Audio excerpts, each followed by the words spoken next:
ನಿನಗೆ ಯಾವಾಗ್ಲೂ ತಿನ್ನೋ ಆಸೆನೆ? ನಂಗೆ ತಿನ್ನೋದು ಅಂದ್ರೆ ತುಂಬಾ ಇಷ್ಟ. ಹಾಗಾದ್ರೆ ಬಾ, ಎರಡು ಒಟ್ಟಿಗೆ ಮಾಡೋಣ. 1 2 ಬಾಳೆಲೆ ಹರಡು.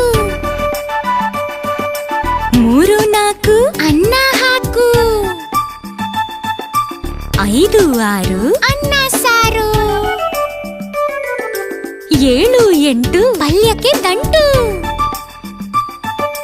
9 10 ಎಲೆ ಮುದಿರೆತ್ತು. 1 ರಿಂದ 10 ಹೀಗಿತ್ತು. ಊಟದ ಆಟವು ಮುಗಿದಿತ್ತು.